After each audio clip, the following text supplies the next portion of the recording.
whole healthcare industry is going to change dramatically in the next couple of years. To chronic disease management and the preventative aspect of care. AI can now understand the key clinical concepts of what's being verbalized in healthcare. Welcome to Cherry Live. I'm Dr. Jordan Valrath, physician, entrepreneur, and chief medical officer for Cherry Health.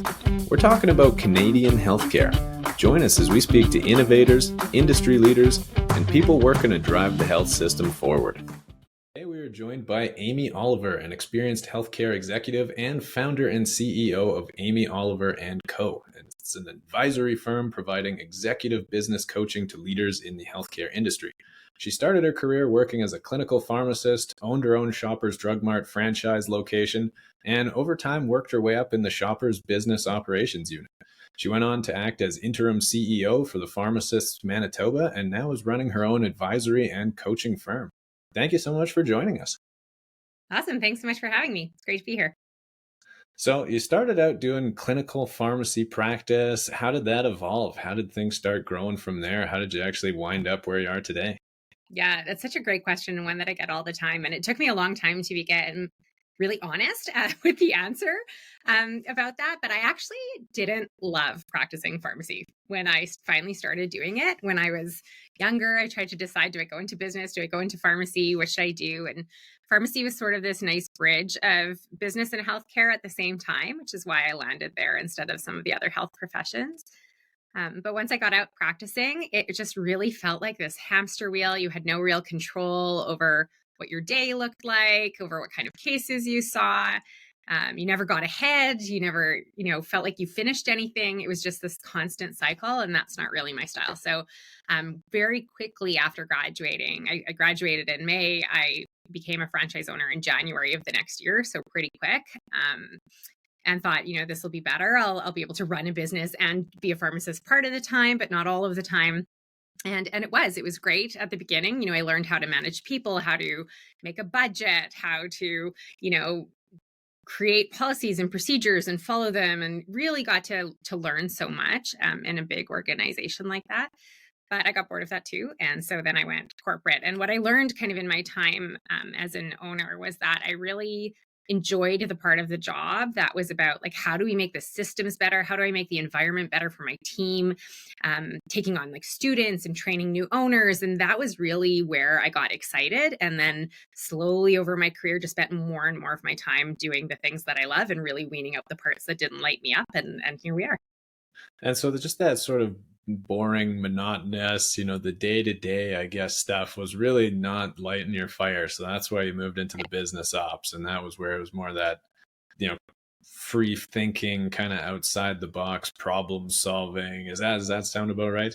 Yeah, that's right. Like, it was, dealing with a single, say, postpartum patient wasn't that exciting for me. But as soon as I could go build a program for people to, run postpartum services, then that seemed really exciting to me. So it was just about really tweaking a lot of the work that I did to still tie in all of that clinical work and that clinical training. But the hands-on day-to-day work had to change. Yeah. And so how did you make the switch over then from having your own franchise, right? It's basically operations just on a much more smaller local scale. How did you wind up switching over to doing the corporate operations? Yeah. So I really liked what that portfolio was going to look like when that position opened up.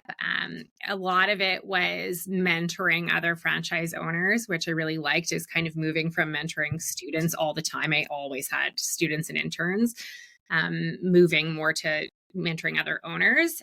So supporting the franchise owners, but you also in that role got to really learn operations and retail. You also really were involved in the regulatory affairs and advocacy portfolios. And I also had a big part in the social investment and philanthropy portfolio. So you really got to expand outside of, what the work looks like day to day with your boots on the ground and get involved in so many other things and learn so many other areas. So that's really why I really wanted the exposure to all of those other pieces. And why Shoppers in the first place? What drew you to their banner? Yeah, that happened sort of by accident. I was working when I finished high school. I was working at a local pharmacy down the street. Just happened upon the ad and started working there. And as I got into pharmacy school and continued on. It was just sort of through word of mouth networking who I knew. I landed a job in second year pharmacy at Shoppers and never left for a long time. And it was really great. Things have changed there a lot. It's still a great place for a lot of people, but it's different. Things changed after Loblaws bought in, and it just wasn't an environment that I wanted to stay in forever. So I had decided when I was working in the office there to go back and do my MBA with the plans of sort of doing what I'm doing now, and then decided just to take it. But you know what? It was a really great job. And when I launched this company, I had this great idea of how, at the time, it was just for local pharmacies in Manitoba. It was a much smaller dream than what it actually turned out to be. But the plan was, how do you give the type of support to independent owners that you get in that corporate big organization, but while allowing them to maintain all of the autonomy that you really get in an independent practice? And the reality is, like so many independent owners, and this is across disciplines, not just pharmacy, they see people all day long, but it's a really lonely place. And, you know, you don't, you go to school forever to become a master of your clinical craft, whatever it may be, medicine, pharmacy, veterinary, whatever it is. And you get out and learn you have so many other things you need to know, right? You need to know business. You need to know how to manage people. You need to know labor laws. You need to be able to negotiate a lease, you know, and the list goes on and on and on. And so you get that type of support in a corporate environment like Shoppers, but you lose a lot of the autonomy you would get in a regular practice. So it was this dream of building the best of both worlds. Yeah. Very cool. Very cool. And then you did do a bit of a stint as well, Pharmacist Manitoba. How did you find sort of that, like the public association side of things was compared to more of the corporate business oriented side of things? Yeah, so it was a fairly short stint. While I was in my consulting company and role, they had turnover with their executive director and needed someone to fill in while they went through the headhunting process to find someone new. But I've always been fairly involved in advocacy in different ways. I sat on that board early in my career. And have stayed on committees and things like that over time. And so, yeah, when I started working there just for a few months, babysitting the organization, but it was during a really critical time. And it was right when we were rolling out COVID vaccines, when we started doing COVID testing in pharmacies. And so there was a lot of work to do, right? A lot of negotiation. How are we going to actually, in our province, we had to actually change the regs to do certain types of testing and change the regs to have, emergency rules that allowed us to do COVID vaccines on top of the other ones that we were doing. So the time I spent there was really heavy COVID. It wasn't too involved in other parts of advocacy, but I do keep my toes in there, and I work with different associations across the country and different disciplines because it's so important. I think people that are making decisions really need to gain the perspective of the people who are doing the work. And that's what those advocacy organizations are meant to do, right? Really provide the day-to-day perspective of how it would look if things change. And dealing with COVID, obviously, like that was a huge thing that completely threw the system for a loop. Like, did you find it off-putting, or was it more exciting, like being a general in the army when it's wartime kind of thing? Well, I mean, throughout all of COVID, I've been in this company. So I was in a frontline health provider at the time. So I had a lot of mixed feelings. I had a hard time watching all of my friends and colleagues and clients have to manage through COVID while I sat in the comfort of my home office, not worrying about those with my kids running around because they weren't in school and not having to worry about where am I going to put them while I'm working, in the pharmacy or in a clinic. And so I had that luxury a little bit during COVID, but at the same time, a lot of guilt kind of surrounding it. I thought, should I go back and practice? There's a need for it. People aren't able to go to work. We need more support. And so I did step in and do a lot of vaccination, but that's about it. I'm a little bit too far clinically removed to just go pull a shift and feel really comfortable doing that. So there was that, but from a business perspective, COVID was great for my business. And like, there aren't a ton of people that can say like, it's the best thing that ever happened to me, or that bit of a silver lining, which sounds a bit morbid, I know, but we were serving independent practices in Manitoba before COVID. And when COVID hit, everyone had to get really comfortable moving online, and our business grew right coast to coast and across other disciplines, all the way from Nova Scotia to BC. And meeting online allowed us to do a lot more meetings in a day than we were doing before. So, before we'd have a coaching client, we would drive to their office, meet for an hour, chat for a bit, drive back, and that was the morning. And now we can, help 3 or 4 people in a morning instead of just one. So, as devastating as it was and as difficult it was on a personal level and as a mother and all of these things, it was good for business. Healthcare is a bit of a dumpster fire. So when you're a healthcare consultant, it's a good place to be right now. This show is brought to you by Cherry Health, Canada's medical network where healthcare practitioners connect. Physicians, pharmacists, nurses, chiropractors, and all other healthcare professionals can sign up for free, start connecting, messaging with colleagues, or checking out job opportunities posted by thousands of employers across Canada. With dozens of healthcare-specific job filters and search options, we make it easy to advance your career, find your dream job, or line up your next locum with hundreds of new jobs posted every week. www.cherry.health to get connected today.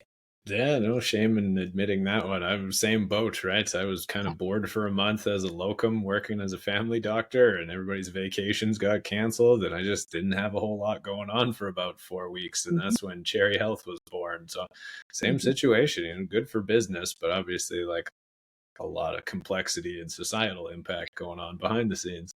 And then so slightly prior to that with Pharmacist Manitoba, you actually did branch out and start up your coaching firm. So Amy Oliver and Co. And that's been going swimmingly well. You've been doing it full time since maybe 12 months after you started. How does that actually go? What kind of like clients are you actually coaching? What are some of those problems that they're experiencing? Why do people come to you? Yeah, great question. So we do really 3 key different things. Most of our time is spent in either business consulting or executive coaching with health leaders. And of those clients, most of them are community-based practitioners that run their own practices. So not a lot, and not some, but not a lot in hospital settings or primary care, like regional health authority run settings, very much private practice. So but it's right across disciplines. So I would say the majority of my clients are pharmacy, veterinary, and physicians. And then we have a bit of a scattering of like physio and a couple others.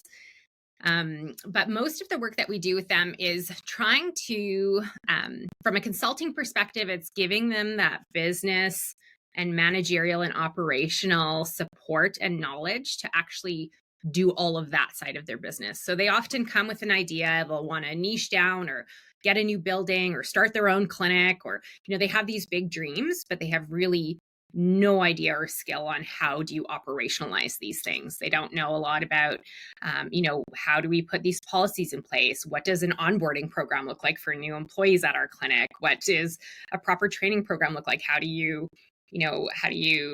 even like hire properly or recruit? How do you terminate when I need to? How do all of these things are the complexities of running an independent practice that they don't teach you in dentistry or med school or pharmacy school and so on. So that's a large part of our time, is working one-on-one with business owners in the healthcare space to help them really figure out what they need to do in their business to be efficient and successful, and then how to do it. The executive coaching side of things is often with those clients too. So they're often consulting and coaching clients. Then we also serve quite a few coaching clients that don't necessarily run their own businesses. So we have clients like all touching healthcare and wellness in some way, but some of them work at, for example, cancer care. We've got a hematologist. We have really high up health system leaders in some of the governments, lots of academia, and then also some private practice, and a scattering of more mid-level career people who are hoping maybe to start a practice or hoping to move into a more senior role. But by and large, they're people that are either already in ownership or in mid to senior level positions within an organization.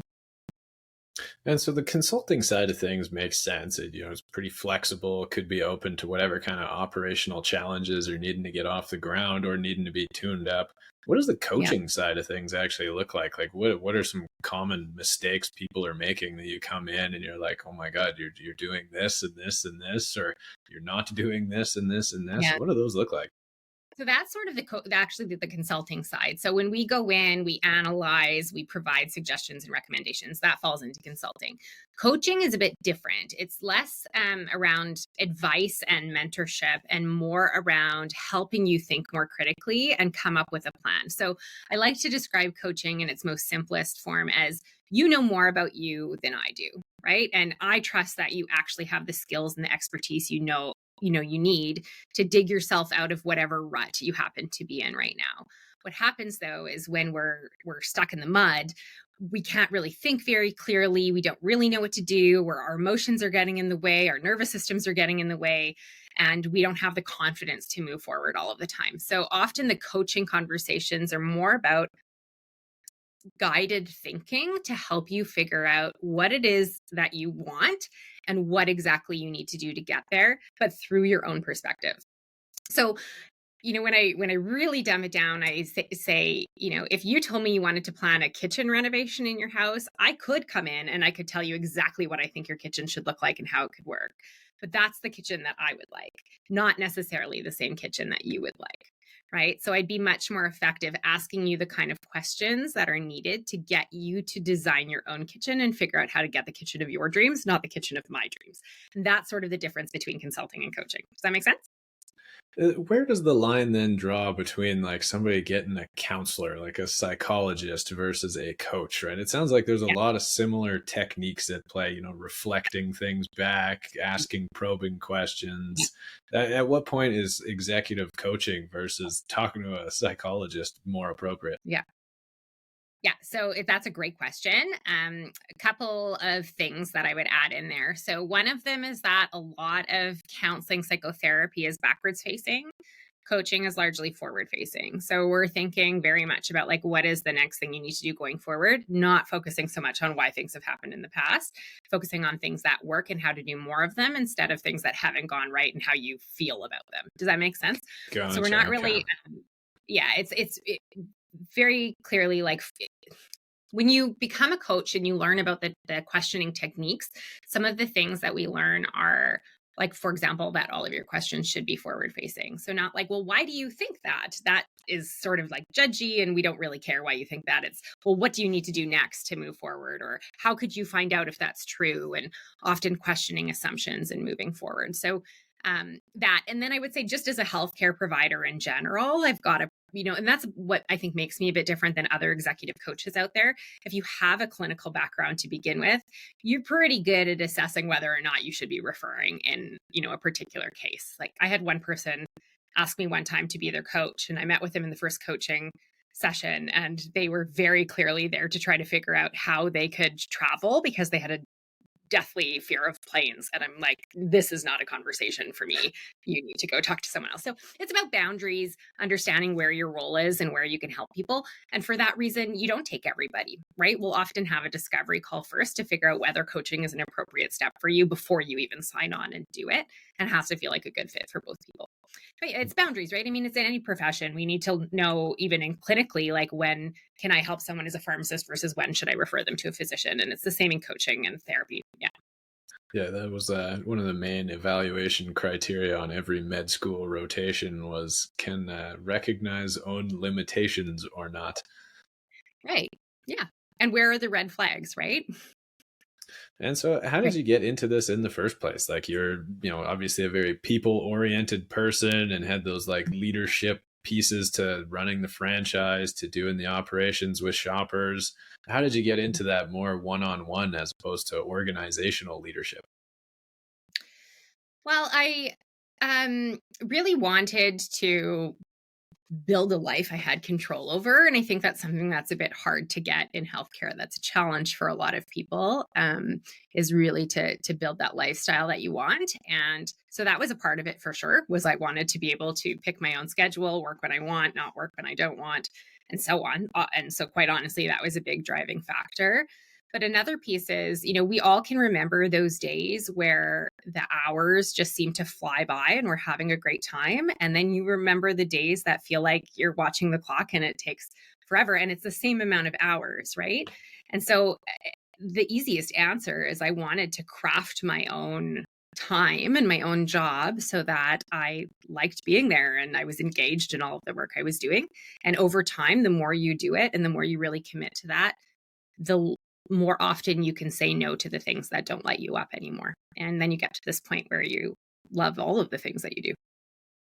Building your path, and then it just started to become more and more clear. Yeah, that's right. And And then then how big I'll is add, the can I add something there?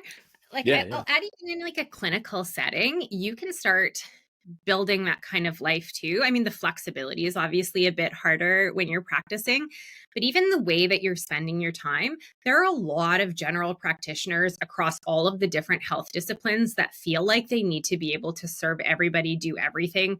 Even in family practice, you can start to niche down a little bit, right? So there are a lot of possibilities for you to go, what do I really enjoy doing? And what do I really not enjoy doing? And how do I do more of what I love and less of what I don't? And like it's I use this example often, but when I was still working clinically, like I kind of hated diabetes. I never enjoyed it in school. I'm so sick of going to continuing ed events about diabetes. Like I have no interest at all, which is too bad because when you're a pharmacist, there's obviously a lot of money in diabetes.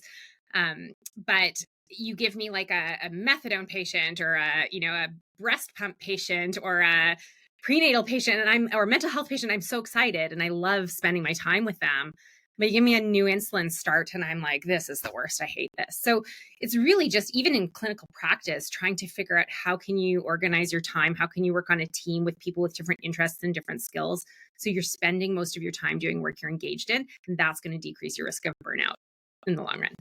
Out of all the people you interact with, I mean, is that one of the most common things you see is people spending their time doing things they don't personally find rewarding and fulfilling?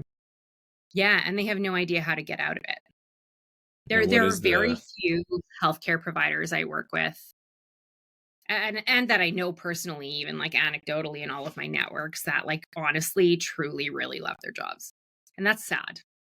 it is. It's The, very the weird. number of It's like times the number of we times they say like this is not what I thought I was signing up for yeah. is huge.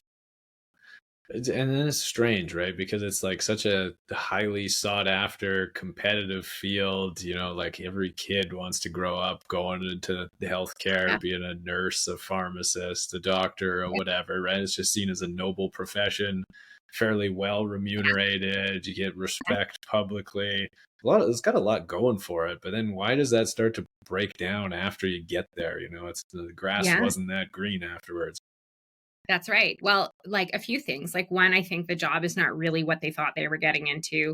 A lot of the time, the compensation is not there. Physicians, I think, are a great example. Like people think family physicians make a huge amount of money because of how much they bill, but they forget that you have to pay rent and you have to pay, your admin and your like. There are all these other costs, and the amount you bill is not the amount you keep, right? And I don't think the public thinks that way necessarily. I also think, yeah, you're right. Like there's some level of prestige that comes with a lot of these positions and kind of ego in society. And then I think what's really hard for a lot of people is that they feel like, they should feel like they're lucky that they got here and they're privileged to be there. And so they feel a lot of guilt admitting that they don't actually love it. And we've spent way too long in healthcare telling people in healthcare like this is a selfless profession and patients first, and like that's true, but at what cost, right? We have to also be taking care of ourselves and our colleagues, and until we do that well, we're never going to fix this healthcare system. How did that wind up getting so twisted and almost weaponized against the healthcare workforce of just that sense of duty, right? Because when you look at it in practicality, at least for most community physicians out there, I mean, the barrier between you and working 50% as much as you are right now is literally nothing. Like you just cut your hours back and that's it. Like maybe some of the doctors, the surgeons working in hospitals who have, a full-time line or whatever, they're a little bit more set in that. But everybody who's working out in private practice, you are your own boss. But yet there's that still overwhelming sense of duty, and across the board, everybody's burnt out and working too much. Like, does it come down to wanting to make more money? Is it patient care? Where do you find people wind up getting that like cognitive distortion and then just burning themselves out? I think it's both of those things and maybe a different answer for different people. I think there's some people who imagined a lifestyle, that like the big house with the picket fence and all of the trips and the cottage and all of those things. And so they do overwork so that they can have a lifestyle that they thought they were getting. I for sure think that's a very real thing. And I think that we also, by nature of going into healthcare, being someone who's drawn to healthcare, it's a community of people pleasers. And we are perfectionists, we are people pleasers, and we are overachievers. And we have some kind of like dopamine hit when we're doing more and more and more and saying that we're really, great and accomplishing so much. But the reality is, like, that to-do list never ends. Your list of patients will never end. And the only way that you will ever feel like you're, done or satisfied, or I don't like the word balance, but say like proper harmony in your personal life and your professional life, is when you get really good at boundaries. And until you start working on that, like, nobody's going to do that for you.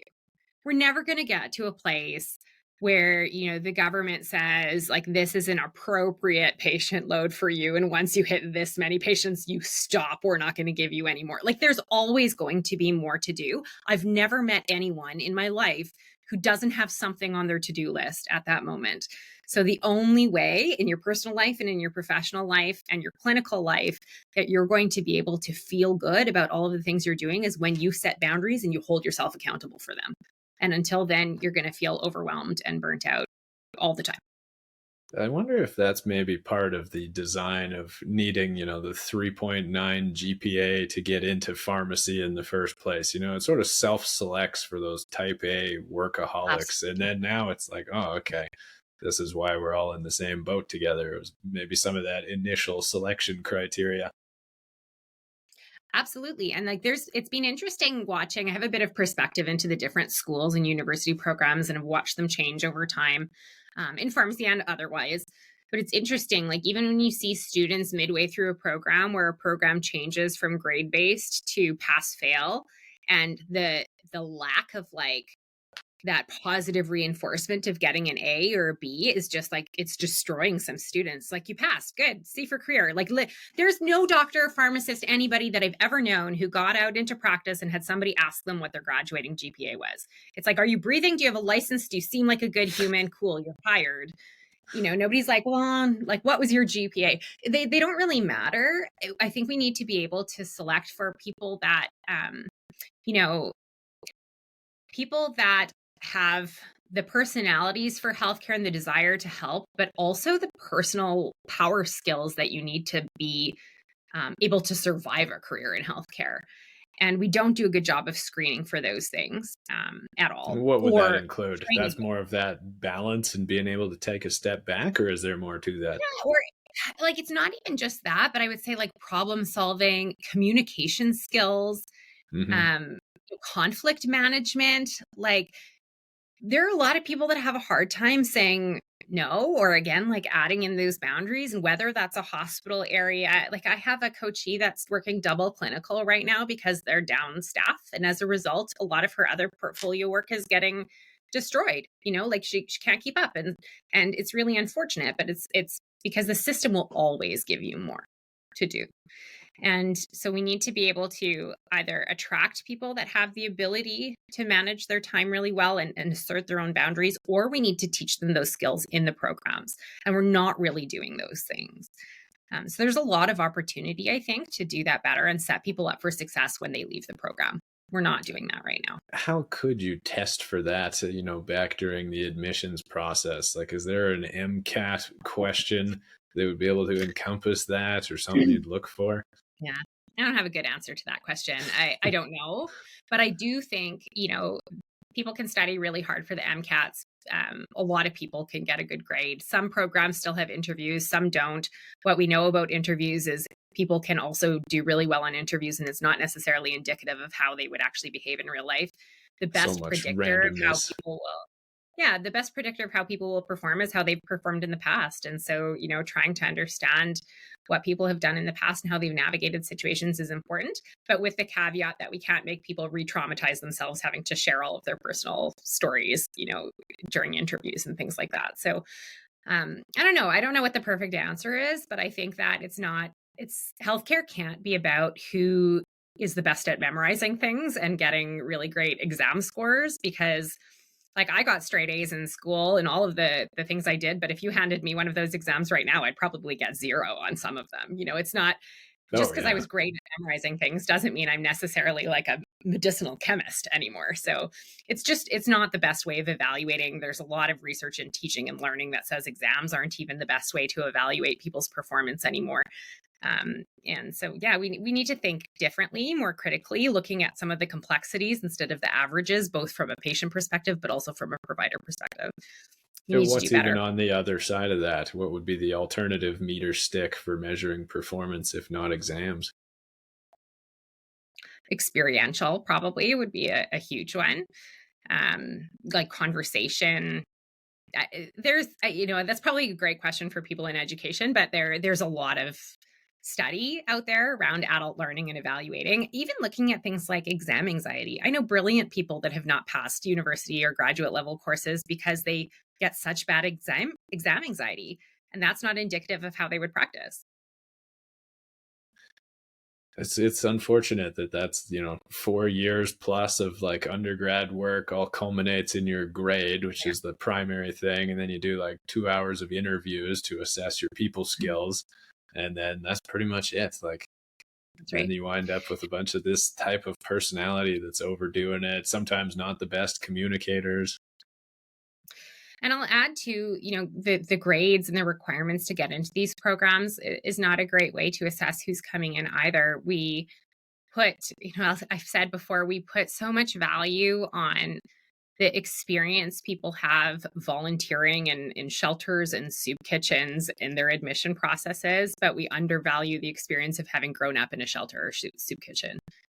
The fact that you grew up without the privilege of being around books and a parent who was home to read to you and do all of these things and extracurricular activities and opportunity like that, you're already having a difficult time getting in at all to any of these programs. And at least some of them, like medicine's actually doing a better job than everyone else. They have more attempts at having better diversity in admissions right now, and they have more scholarships and funding and subsidization than other programs. But if you come from a family that's not, if you haven't grown up with some level of privilege, it's almost impossible to get into a school like pharmacy or dentistry. Yeah, that You lived can never experience afford side it. is You can't get, glossed yeah, over. that's right. And then I don't know if it's the same in the pharmacy side of things, but the attrition rate in medical school is virtually none. Like hardly anybody ever actually dropped out or failed out. And so, is it really that big of an issue to, have to be those straight A students every time? Or should you start incorporating more people with more life experience, more diverse skill sets? And I would add like life experience, diverse skill sets, even geographical diversity. I don't think we do a good enough job of having like a rural versus urban admissions process.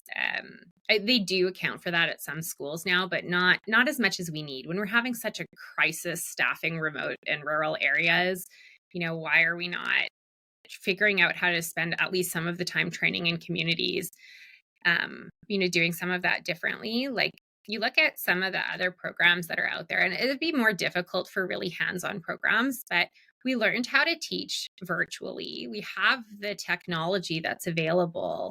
Is it possible to have people stay in their own community learning half of the year and then on-site half the year, or even Hmm. less on-site throughout the year, so that people can continue to live in their communities while they're learning some of these, and then they'll probably be more likely to stay in their communities as well? We have the tools, we're just not taking advantage of them to provide for our communities the way we need to. No, absolutely. One of the biggest threats to healthcare in today's day and age is just that access rurally. It's so disparate. As soon as you get out of the city boundaries, the number of providers per capita just tanks. That's right. That's right. In terms of like system trends in general, where do you see things going that are positive, and what kind of things have you seen going on that are, negative and going the wrong direction? Yeah. So I think we could talk all day about answers to that question, but I think a few of the big things that we need to think about um, in pretty much all of the healthcare professions is that we are having um, a very hard time replacing the clinical hours of people retiring out of practice. So there's a few reasons for that. I think people are just less interested in working 70 or 80 hours a week the way some of the, older practitioners were in general. I think also we're having a large increase in women in all of these professions that we didn't have before, with the exception of nursing's always been mostly a female workforce, but women are now most of the graduating classes. It's slightly more than 50%. And the healthcare workforce is about 80% women. But when women get out into practice, they're less likely to work full time. So if you look at some of the studies that have been done around workforce management, we know like physicians in Canada, I think it works out to some, and don't quote me on it, but I think it works out to something like for every retiring physician, you need to graduate 2.5 new physicians to make up the same number of clinical hours. And a lot of it is because older physicians worked more, but also the younger physicians and primarily the female physicians don't work full time. And part of the reason that they're not working full time is because the rest of our system is broken and we don't have the type of childcare that we need to support you on a Wednesday night when you're working a shift in hospital, right? Or to keep your clinic open on a weekend to serve the patients that really need to be seen. Banker's hours doesn't work in healthcare for everybody, but we need solutions. The reason people care a lot about working Monday to Friday and that like lifestyle healthcare jobs is because they don't have an alternative. And so we have to do better from a systems perspective to support people that are working in healthcare. And we don't have that right now. So I'm hoping we see some shifts in that space. I'm glad to see more women, but we're not seeing them working to their full capacity, not always by choice. Some things that are going well, and we could probably have like a healthy debate about scope changes for other professions as well. I think that is positive but complicated. I think that we have a lot of interesting rules and turf wars and emotions wrapped up in how that's going. So while I think overall it's positive, we've got to get through these complexities and all of the difficulties and disagreements that are happening and figure out how we can start working together better instead of having these kind of like conflicts and turf wars over what people are doing. So I think we can do it really well. We're not doing it very well right now. I see the scope changes as an interesting side of it, right? Because there's like infinite patient demand, right? It's literally limitless. And then you've got, okay, well, how can we get more people doing more things, tackling more of the problem? So like when you look at it from that perspective on the macro level, I think it makes a lot of sense. But then, yeah, when you consider it more from that like individual, like, okay, well, who's going to be cutting into my revenue? Who's going to be taking my job? Who's going to be doing the XYZ, right? And so right now, definitely in Alberta, the pharmacist scope of practice is, I think, one of the highest across the country. Historically, there's sort of been like a little bit of a in battle between the RNs here and the LPNs here in the province, as the LPNs here have, again, one of the largest scopes across all of Canada. And I think Alberta is actually one of the last places where the RNs and the LPNs don't have a single union representing both groups. And I think it's largely because of that, like, there's encroachment going on in territory here. And it winds up being tough, right? Because then the advocacy side starts to like suffer. Patient care is starting to get more fragmented. So I don't know. The scope change, I think, makes a lot of sense. But like you mentioned, it's complex. It is complex. And I think like every time I hear someone get really fired up about it on either side kind of the argument, there's not a lot of people talking critically about the complexities of doing these things. So a very obvious example would be scope and minor ailment or self-limiting conditions moving into pharmacies. I think that's great. I think there's a lot of really complicated pieces around it, though. And when you talk to the people who have their boots on the ground, we haven't got all of those pieces figured out in a way that really supports them. So like it would be, a lot of pharmacists, especially younger pharmacists, really want to be more clinical. And they're saying like, throw all of these scope changes at me. I love it. We don't have the support staff to support them and take away all of their other traditional functions. So then they end up overworked, right? And burning out. Or we have postings that we're not filling.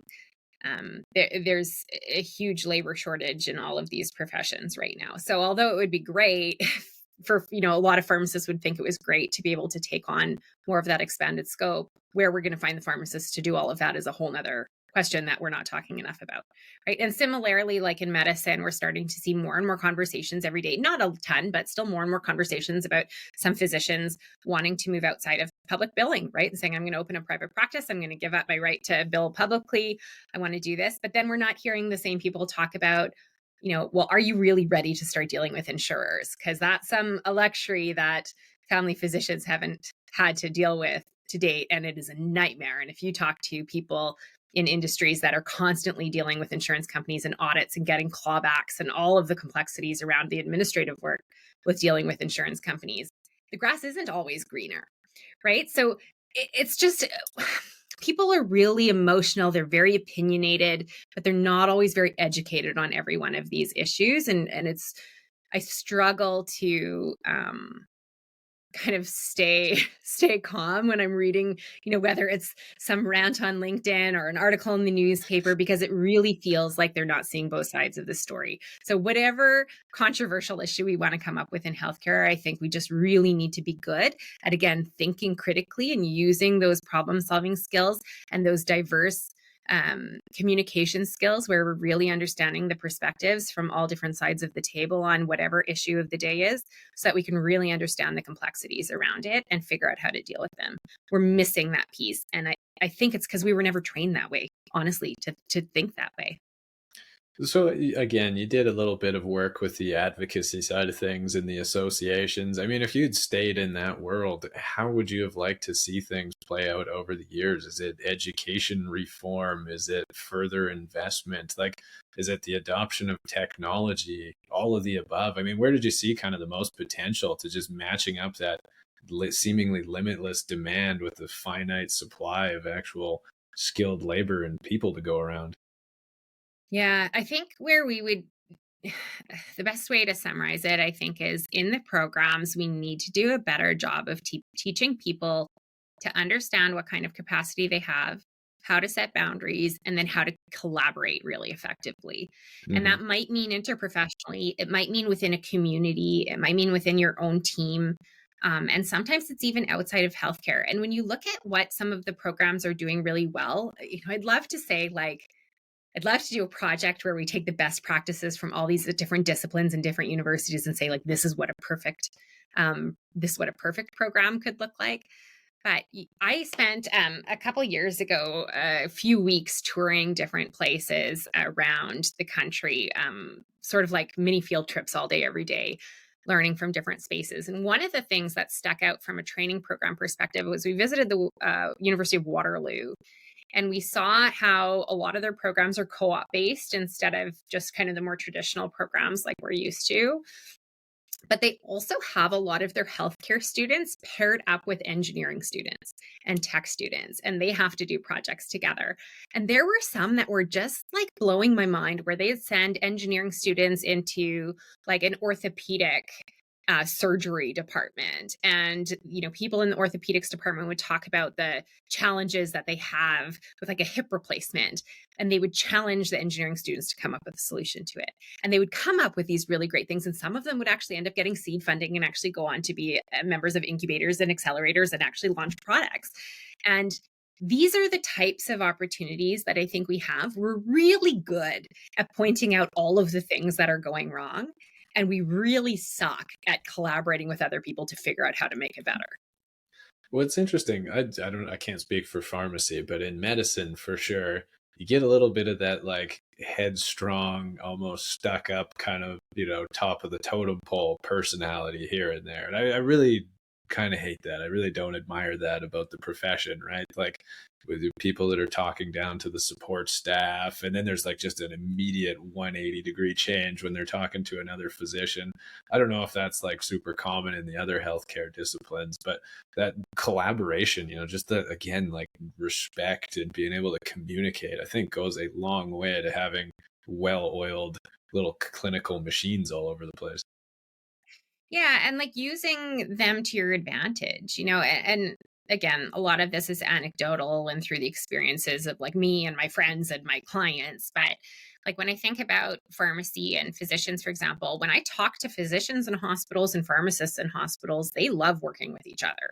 Then you talk to physicians in community and pharmacists in community, and they're really heated. Like they've all got stories about like the physicians say, well, the pharmacist went and did this, and I found out about it later and I didn't like it, and I don't want them doing stuff with my patients.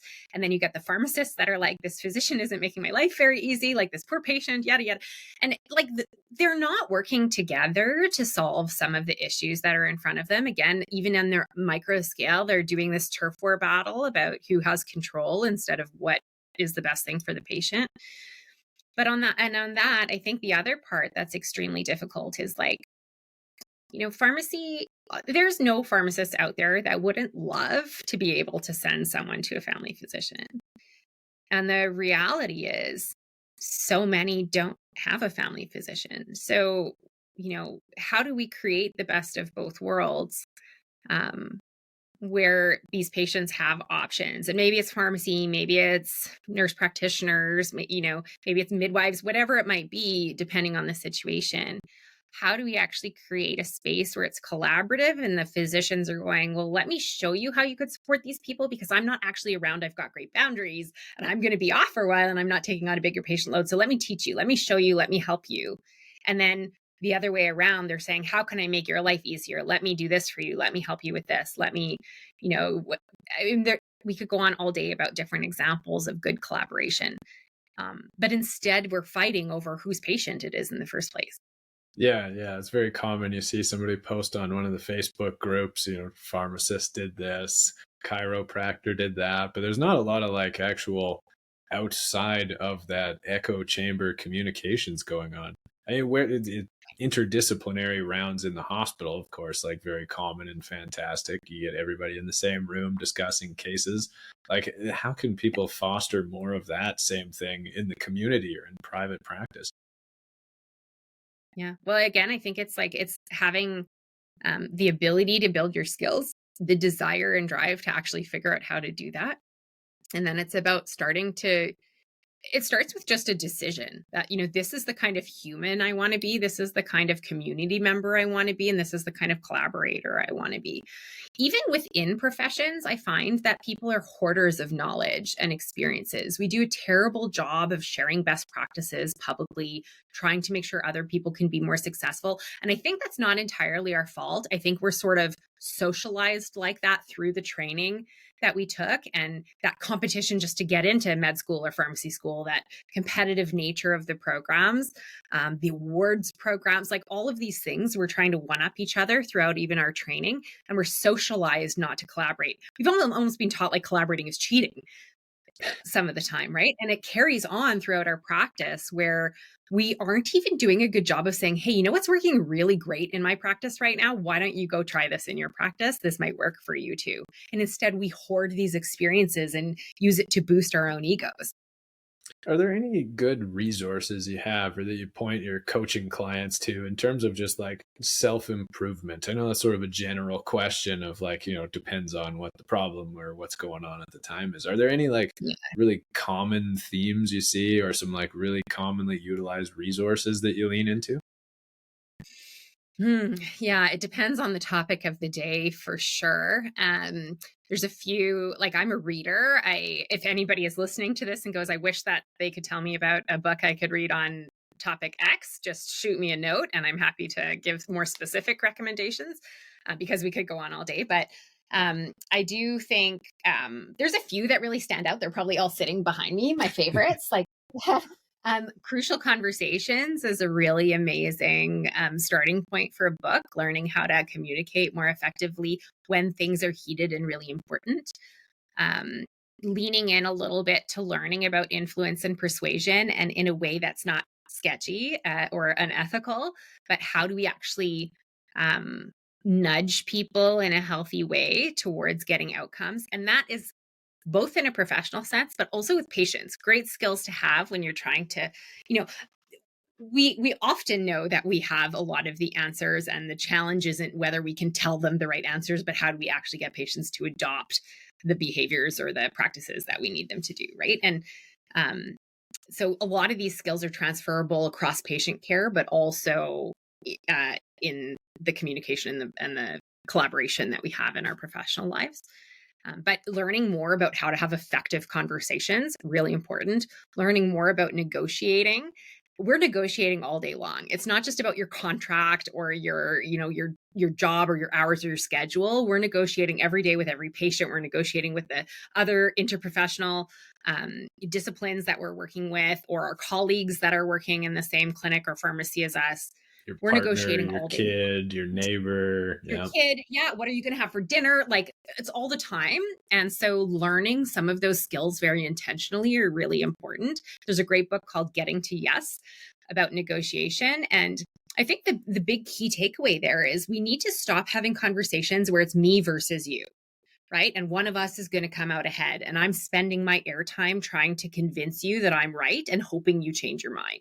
And instead, we need to have more conversations where I'm asking questions so I can better understand your point of view instead of me barking at you all of the things that I think.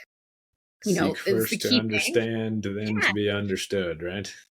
Right, exactly. And another real kind of key point is we can't spend as much time on me versus you. We need to focus on the problem, not the person. So that we need to reframe our conversations to be it's me and you together. We're here on the same team against this problem that's sitting in front of us. And when we change the framing of our conversations, we can get a lot further ahead in whatever it is we're trying to accomplish because people aren't going on immediate defense. They're actually there to collaborate with you. Yeah, think win-win. It's obviously I really like the 7 Habits book. That was a good one. That's right. So, personal question for you. Thinking back to young Amy and just your own personal journey and growth and maturation, what was there one single most impactful mentor, resource, book, lecture? Just in terms of that advancement and growing up and business skills, people skills. What would be your number one resource or things that are transformative for you? Only one? There's so many people. If I was giving some speech, I'd have a long list of people to thank. But probably the quickest answer is actually like I grew up in a family that my grandfather was a refugee and also an entrepreneur. And so really had a lot of exposure from a young age that, it's if you want a certain life, it's up to you to build it. And no matter what's thrown at you, he came here with a grade 8 education, $10 in his pocket and no English, and managed to build a life that has led to a lot of privilege for the rest of us in my family. And so I think that's important. And not everybody finds themselves in that situation, but I think what's you can take away, even if you don't come from a family like that, is that you need to find role models and you need to make decisions about who you surround yourself with, who you choose to learn from, and you will never be able to copy somebody else. You take bits and pieces away from different people and decide how to build a life that is a good fit for you, right? Yeah, finding a mentor, finding a role model, just like who do you admire to be? And that grit and resilience that goes a long way, right? You can't lose if you never give up. That's right. Okay. And final question, we asked this one to everybody. Your one main wellness tip. How do you keep yourself running? What's the secret? Oh, my secret, well, my guilty pleasure is I go to the spa more often than I'd like to admit. But whatever space, now it's the spa. It used to be the library, and it was really just about how do you find some space to yourself to do some thinking. And I think in the hustle and bustle of our world, we're so consumed with our phones and constant stimulation, and we don't give ourselves enough space and time to sit and reflect and think about how things are going and where we want to be and what do we need to do next. We're just, nobody goes to the bathroom without their phone anymore. So take, a trip to the bathroom and turn off your phone or don't bring it with you. Turn the radio off in the car, unless you're listening to this podcast, then maybe keep going. But, try to drive in the car with nothing on and just give yourself space to think. And that is the best tip that I can give anyone is turn off the overstimulation and just find a little space.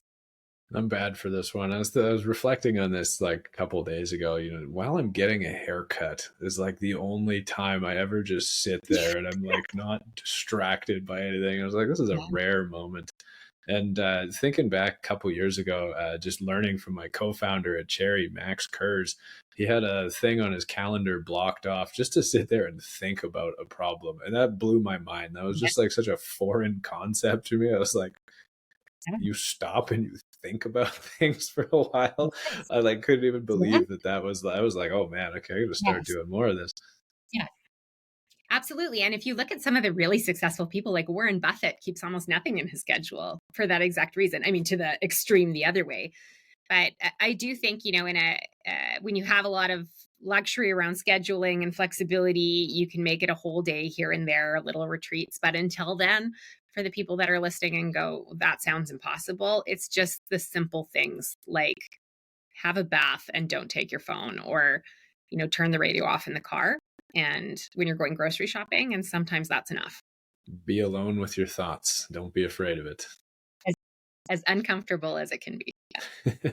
All right. So if anybody's wanting to reach out to you for coaching, for consulting, where can they find you? Yeah, absolutely. So my website is amyoliver.ca. My email is amy@amyoliver.ca. And they can find me at Amy Oliver Co. on Instagram or LinkedIn. But I'm quite easy to get a hold of, and I'd love to chat with anyone who's interested in hearing more. Awesome. Okay. Thank you so much for taking the time to join us today. Really appreciate it. Have a good one. Thanks so much for having me.